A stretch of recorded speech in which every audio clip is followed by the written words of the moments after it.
Isang mapagpalang araw po sa inyo mga kababayan.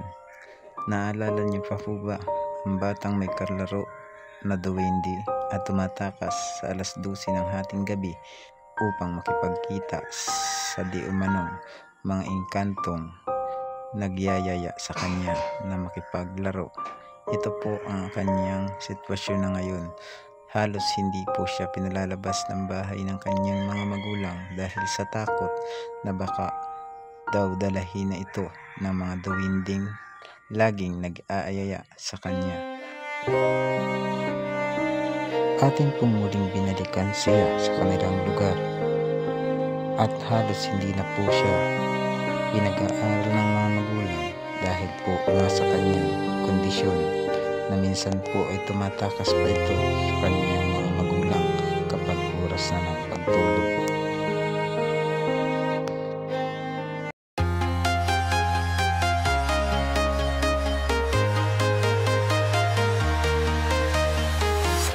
I'm walking alone, the streets are empty. The only thing I can see is my own silhouette. I'm getting stronger, step by step. The clock is ticking, but there's no time for regrets. I've been flying from town to town, from London to Taiwan. I've been all around the globe trying to protect your soul. We are here. Nangutan ko ni Erly ang kwarta para kapalit ko gani ang padlock. Tindahan na kanila. Pag-anak na ni Suban, ninana lagi siya daan. May gubat, malaking mga puno. Tapos nung pinoto ng kahoy ngayon, Col, may nakita ng bata. Oh, naa daw. Naa. Tapos tingnan. Kay ang Juan. Dito Sa pang istorya na ko ma. na. Oh, kay pagkaputo na tong dakit nga ibabaw sa among balay. Oh. Ingon si Masina nga naa bata naglakaw-lakaw distos doog. Oh, ingon ang konduktor sa Bachelor.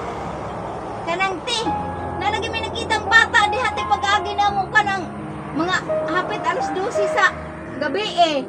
Ingon po si Masina, "Wa may bata ako din ha." Oh na. Ayaw na, gato na na. Hoy, naay bata na nakita sunod o nilakaw? Nilakaw dari sa tuog. Kanang puno sa tuog. Pauli sa tuog? Dili, ingon ni Masina.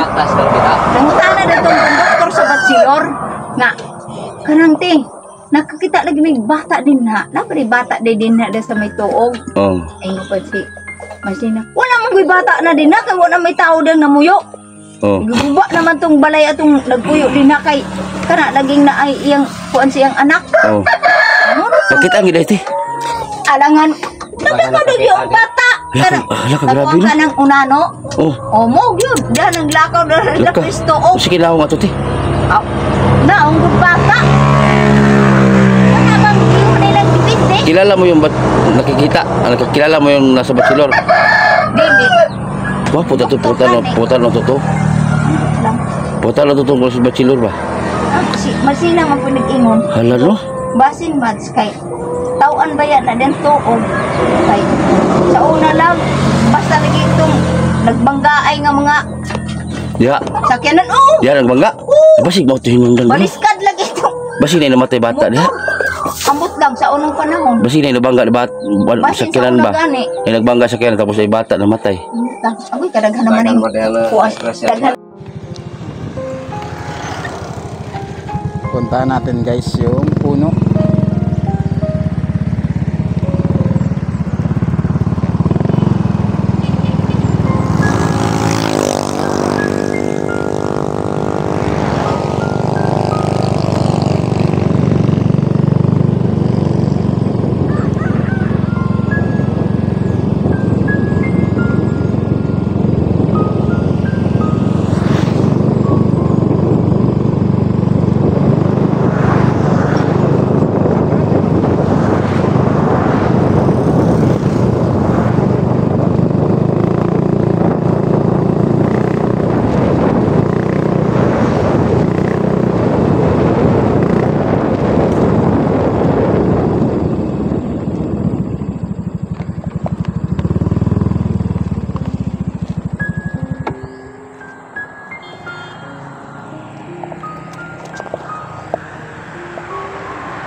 So yun mga idol, nandito ulit tayo kung saan ay yung malaking puno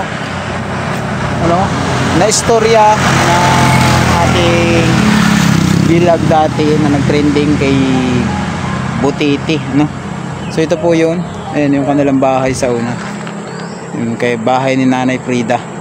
So ito po yung tuog na sinasabi pinaniniwalaan ay ngayon nakatira dahil sa nakita. Tapos itong puno na ito, binuksan yung punuan, yung pinakang puno, binuksan na. Hindi ko alam kung bakit binuksan siya, na parang ginawa ng pintuan na maliit, So, ayan, kita po ninyo mga idol. Kumbaga nilagyan siya ng pintuan. Kapitan natin mga idol, sabi ko sa inyo ay i-abrihan yung punuan na to. Ayan mga idol, binuksan po mga idol, i-chinso siya tapos binuksan talaga. Ayan, may bangag pa pala ito mga idol, butas. So ito yung puno ng tuog na napakalaki mga idol, parang tas ibuksan siya. Hindi ko alam kung bakit pinuksan ito, pinawerso. Siguro may nakalagay dito sa loob, kinuha. Ayan grabe ang pagbukas dito mga idol, gitaga-tagaan siya. Ito po yung puno na malaki dito na pinaniniwalaan na may nakatira daw umano, dahil dito yung anak ni Nanay Frida is may mga kadulang engkanto daw, hindi natin nakikita kumbaga. So yung bata lang nakakakita na niyayaya daw siya maglaro, sinasama siya dun sa lugar nila na ayaw naman niya sumama, so kaya naglalaro na lang sila kapag hindi siya sumasama mga idol, So ito po yung bahay nila dati. Pansinin nyo, napakatahimik ang paligid rito pag nawala ng dumadaan sa sasakyan. Kasi sobrang tahimik mga idol, diba? Kaya talagang medyo tense yung katiyang lugar, lalo siguro pagdating ng gabi. So yan yung kanilang bahay dati. At dun, dyan daw dinadala siya minsan dito, kwento ng bata, sa malaking puno na to. So yun mga idol, yun lang natin to. Iniscope lang ulit natin sa inyo. Ito yung dating bahay ng tatay na Nanay Frida. Ko ay aawi, sasambahin at pupurihin ka,